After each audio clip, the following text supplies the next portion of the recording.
जय हिंद दोस्तों, मैं प्राची यादव स्वागत करती हूँ अपने यूट्यूब चैनल प्राची यादव 9044 में। तो आज नवीन सर का practice set number 26 advance set जिसमें 50 क्वेश्चन है, शुरू करते हैं। पहला क्वेश्चन है, भारत कितने राष्ट्रीय पर्व मनाता है? तो भारत 3 राष्ट्रीय पर्व मनाता है। पहला 26 जनवरी, 15 अगस्त और 2 अक्टूबर। 26 जनवरी को गणतंत्र दिवस, 15 अगस्त को स्वतंत्रता दिवस और 2 अक्टूबर को अहिंसा दिवस महात्मा गांधी के जन्मदिन पर। अगला, बथुकम्मा उत्सव कितने दिन मनाया जाता है? तो बथुकम्मा उत्सव मनाया जाता है 9 दिन। बथुकम्मा का अर्थ है माँ जीवित है। बथुकम्मा मनाया जाता है सितंबर से अक्टूबर में। ये तेलंगाना और आंध्र प्रदेश में मनाया जाता है। अब कुछ उत्सव है जो 10 दिन मनाए जाते हैं, जैसे अट्टूकल पोंगल, ये केरल में मनाया जाता है। अट्टूकल पोंगल को महिलाओं का सबरीमाला भी कहते हैं। ओडम, ये भी 10 दिन मनाया जाता है, जो केरल में मनाया जाता है। हार्नबिल नागालैंड में, हार्नबिल नागालैंड में। कांग चिगबा मणिपुर के रथ यात्रा से संबंधित है, इसको मणिपुर का रथ कहते हैं। सेखरेनी अंगामी जनजाति मनाती है 10 दिन, और यमसे भी 10 दिन मनाया जाता है। यमसे 10 दिन मनाया जाता है। अगला, रज पर्व 3 दिन मनाया जाता है। रज पर्व 3 दिन मनाया जाता है। मुकना मार्शल आर्ट कहाँ की है? तो मुकना मार्शल आर्ट जो है ये मणिपुर की है, और मणिपुर के थांगटा सरित सरक। मलखम्ब है मध्य प्रदेश और महाराष्ट्र की। मलखम्ब है मध्य प्रदेश और महाराष्ट्र की। मध्य प्रदेश ने 2013 में राजकीय खेल का दर्जा दिया मलखम्ब को। अगला, सिलम्बम और वर्मा कलई, ये तमिलनाडु की हैं। सिलम्बम और वर्मा कलई तमिलनाडु की हैं। किरिप और साल्डू ये अंडमान निकोबार की हैं। कलारी पट्टू केरल की हैं। इम्बुआई मिजोरम की है, और मर्दाना जो है ये महाराष्ट्र की है। मर्दाना महाराष्ट्र की है।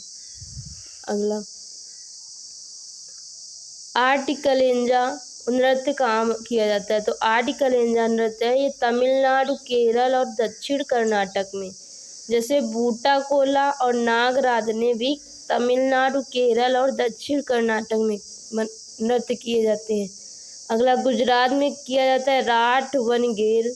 हिमाचल प्रदेश में चरबा और फाग। हिमाचल प्रदेश में चरबा और फाग। मध्य प्रदेश में राई, ज्वारा और मटकी। राई, ज्वारा और मटकी। अगला, मारियों द्वारा किया जाने वाला नृत्य, वो कौन सा नृत्य है जो करने वाले होते हैं उनको मारियों कहा जाता है? तो वो नृत्य है उड़ीसी नृत्य। वो कौन सा नृत्य है? उड़ीसी नृत्य। इसके प्रमाण, उड़ीसी नृत्य के प्रमाण मिले हैं उदयगिरी और फंडगिरी की पहाड़ियों से। उदयगिरी और फंडगिरी की पहाड़ियों से। उड़ीसी को नाट्य शास्त्र में ओंड्रा कहा जाता है। उड़ीसी को नाट्य शास्त्र में ओंड्रा कहा जाता है। और जो युवा बच्चियां करती हैं उनको गोटी पुआ कहा जाता है। और जब इसको राज दरबार में किया जाता है तो नर्तला कहा जाता है। और ज्यामिति पैटर्न में संचलम मूर्ति।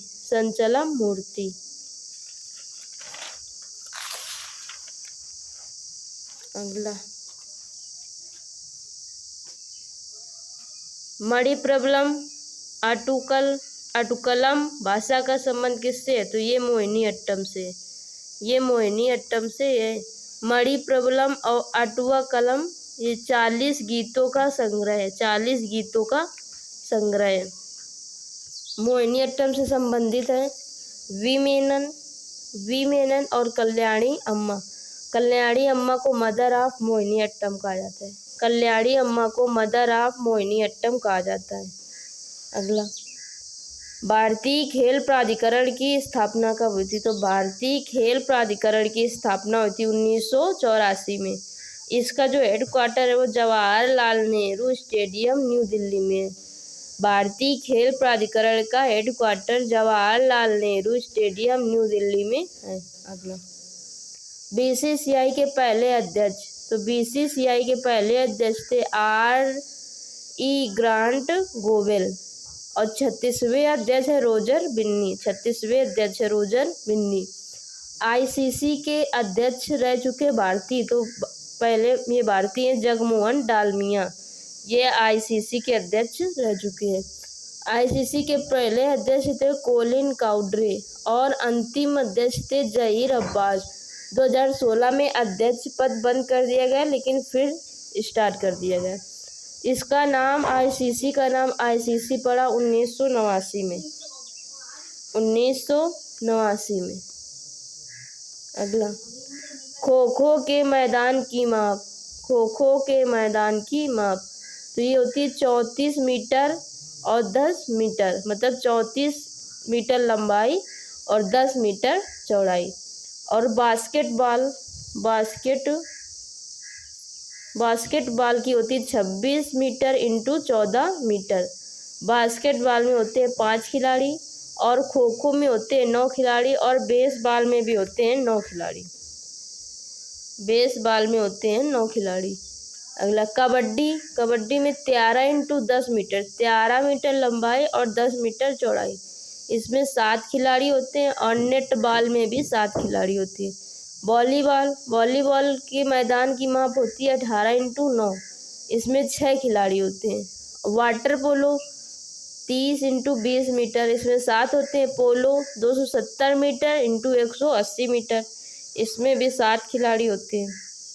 4 खिलाड़ी होते हैं, सॉरी 4। वाटर पोलो में 7 और पोलो में 4। और हॉकी के मैदान की माप होती है 91 इंटू 55 मीटर, इसमें 11 खिलाड़ी होती है, 11 खिलाड़ी होते हैं। अगला, हाफ मैन कप का संबंध किससे? तो हाफ मैन कप का संबंध है टेनिस से। टेनिस के अन्य कप हैं मर्सिडीज और डेविस कप। शतरंज के कुछ कप जैसे पॉलिटिकन, Khaitan trophy, Dubai cup, Limca trophy, ये शतरंज के। बैडमिंटन के हैं Thomas Uber cup, Amrit Diwan cup. नौकायान के वेलिंगटन और शक्ति कप। नौकायान के वेलिंगटन और शक्ति कप। आगे है बुकर पुरस्कार। तो बुकर पुरस्कार का क्षेत्र कौन सा है? तो बुकर पुरस्कार का क्षेत्र है साहित्य के क्षेत्र में दिया जाता है। इसको मान बुकर पुरस्कार भी कहते हैं। इसकी शुरुआत हुई थी 1969 में। 1969 में सबसे पहले दिया गया PH न्यूबाई को। इनकी पुस्तक का नाम था समथिंग टू आंसर फॉर।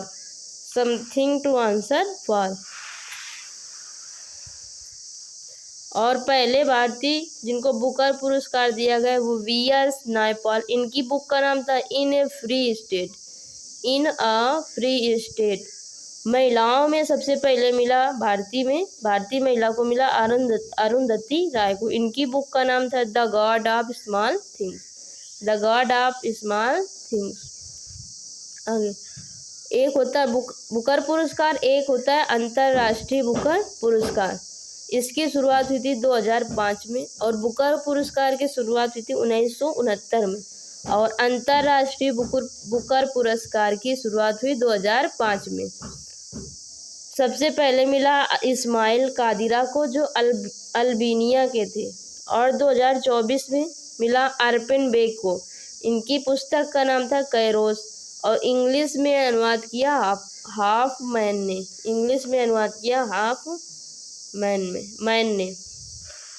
अगला 52वां संविधान संशोधन किससे संबंधित है? तो 52वां संविधान संशोधन 1985 को हुआ।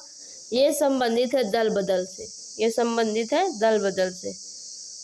61वां संविधान संशोधन 1989 में हुआ और ये मतदान की उम्र में जो 21 से घटाकर 18 कर दी गई। 17वां संविधान संशोधन 1995 को हुआ।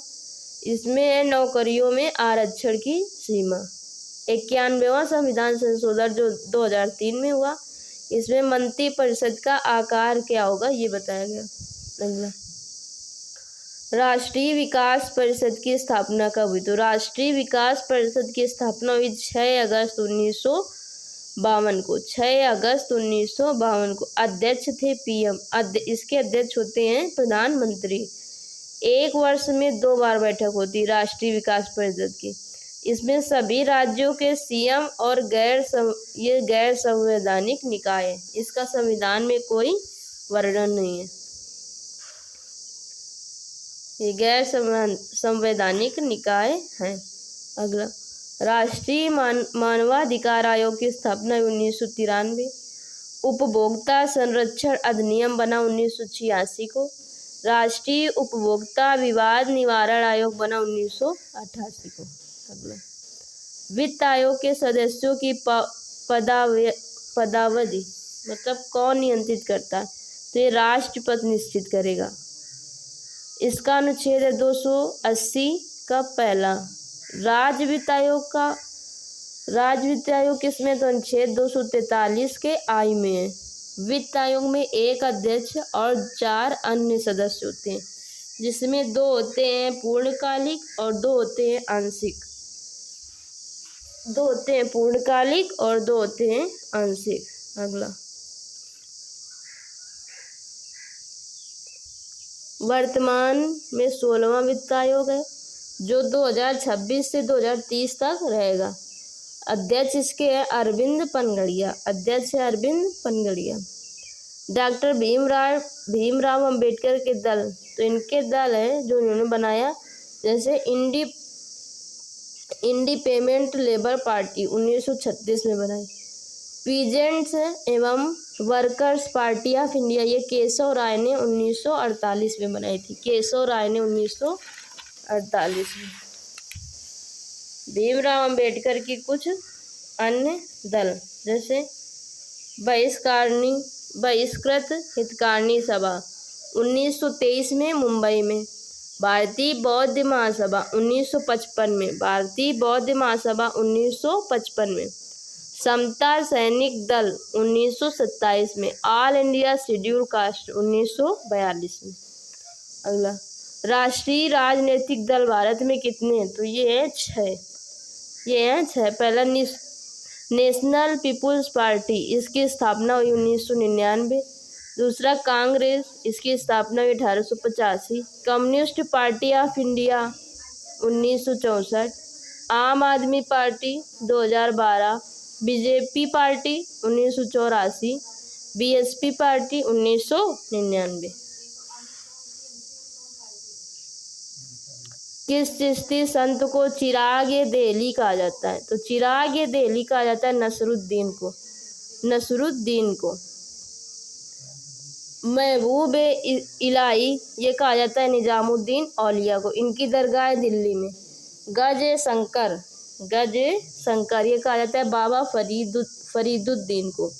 इनकी दरगाह है पाकिस्तान में। गरीब-ए-नवाब ये कहा जाता है मोइनुद्दीन चिश्ती को। इनकी दरगाह है अजमेर, जिसको अजमेर शरीफ भी कहते हैं।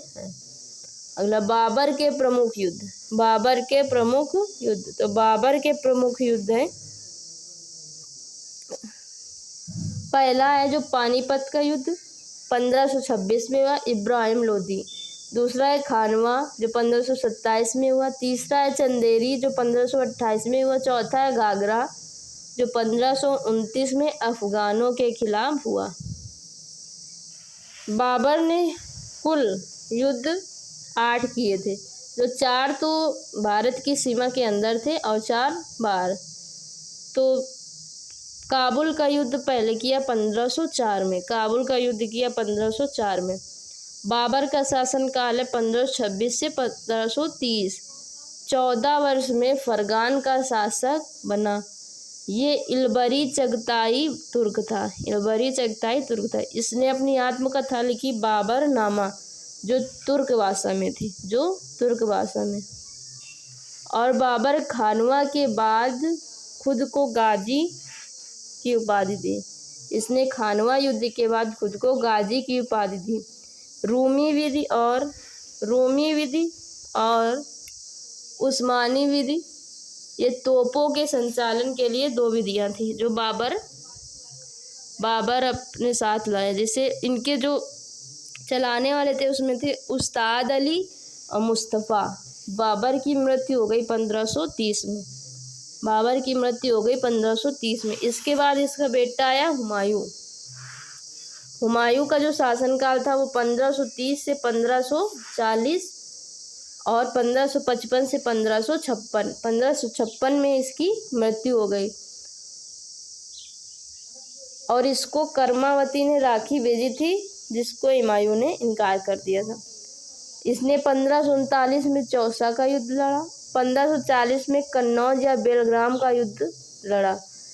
ये शेर शाह सूरी और हुमायूं के बीच में हुए थे। और 1555 में सरहिंद का युद्ध लड़ा।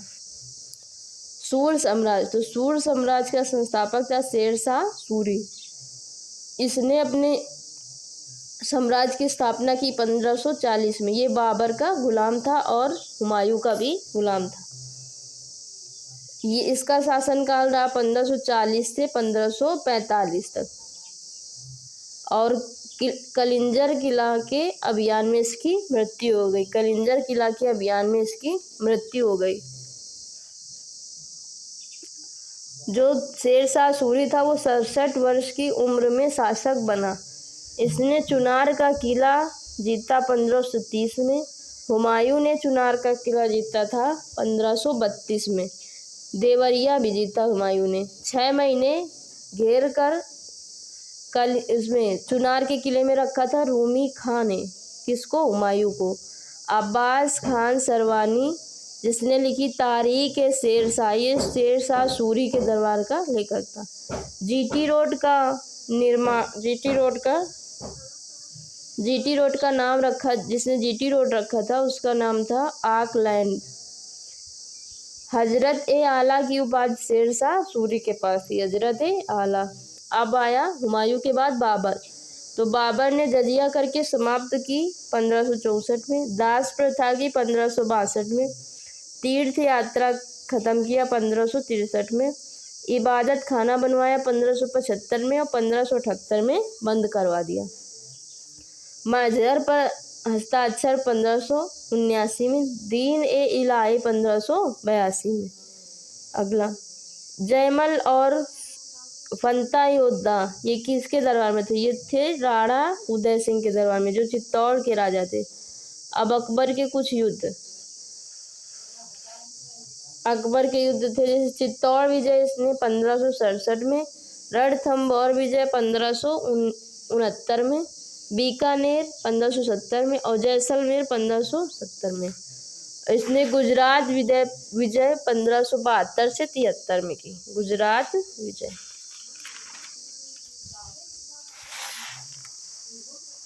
अगला मदद मास, ये जमीन के विवरण के लिए था। इसमें अकबर ने सजा दी थी अबुद्नबी खां को। अबुल फजल की बुक है अकबर नामा, जो 3 भागों में विभाजित है। सौर मंडल या तारों का जनक किसे कहा जाता है? तो ये निहारिका को कहा जाता है। रिंग ऑफ फायर, तो रिंग ऑफ फायर का एच बेनियाफ ने 1940 में। ये घोड़े की नाल के जैसी रिंग ऑफ फायर, जो प्रशांत महासागर में है। इसकी जो लंबाई है 40,000 किलोमीटर लंबाई है। इसमें भूकंप, तूफान आदि आते हैं। सील्ड ज्वालामुखी या गुम्मदी ज्वालामुखी कहाँ पाए जाते हैं? तो ये पाए जाते हैं हवाई द्वीप में। जैसे इसका एग्जाम्पल है इल्गाचुज ज्वालामुखी, जो कनाडा में। इल्गाचुज ज्वालामुखी जो कनाडा में है। अवसादी शैलों का निर्माण कहाँ से होता है? तो ये अवसादों की निक्षेपण से होता है। सबसे ज़्यादा अवसादी शैल पाई जाती है 85%। चट्टानें 3 प्रकार की होती हैं, आग्नेय चट्टान, अवसादी चट्टान और कायांतरित चट्टान। आग्नेय चट्टान, अवसादी चट्टान और कायांतरित चट्टान। जो आग्नेय चट्टान है ये कठोर होती है। इनके एग्जाम्पल है ग्रेनाइट और बेसाल्ट। जो अवसादी चट्टानें होती हैं ये इनके एग्जाम्पल है कोयला, पेट्रोल और चूना। कायांतरित चट्टान स्लेट और मार्बल। चट्टानों के अध्ययन को पेट्रोलॉजी कहा जाता है। मनाकी पर्वत जो सबसे ऊंचा पर्वत है, ये स्थित है प्रशांत महासागर के हवाई द्वीप में। इसको व्हाइट माउंटेन भी कहा जाता है। इसकी जो लंबाई है वो 10,205 मीटर है। एल्बिडो से संबंधित है, तो ये वापसी शक्ति है एल्बिडो, वापसी शक्ति है एल्बिडो। सौर विकिरण की परावर्तित मात्रा है, सौर विकिरण की परावर्तित मात्रा है। भारत में राष्ट्रीय आय के आकलन से संबंधित कौन कौन है? तो आरसी देसाई, विलियम डिग्बी और फिडले सिराज, ये संबंधित हैं राष्ट्रीय आय के आकलन से। ये संबंधित है राष्ट्रीय आय के आकलन से। तो आप सब बताएं आपको क्लास कैसी लगी। अच्छी लगी हो तो लाइक, सब्सक्राइब एवं शेयर ज़रूर कीजिएगा और कमेंट बॉक्स में ये ज़रूर बताइए कि कमी कौन सी है, तो हम उसी हिसाब से उसको सही करने की कोशिश करेंगे। तो जो गलतियाँ होती हैं उनको आप तो जो गलतियाँ हो ज़रूर बताना। धन्यवाद।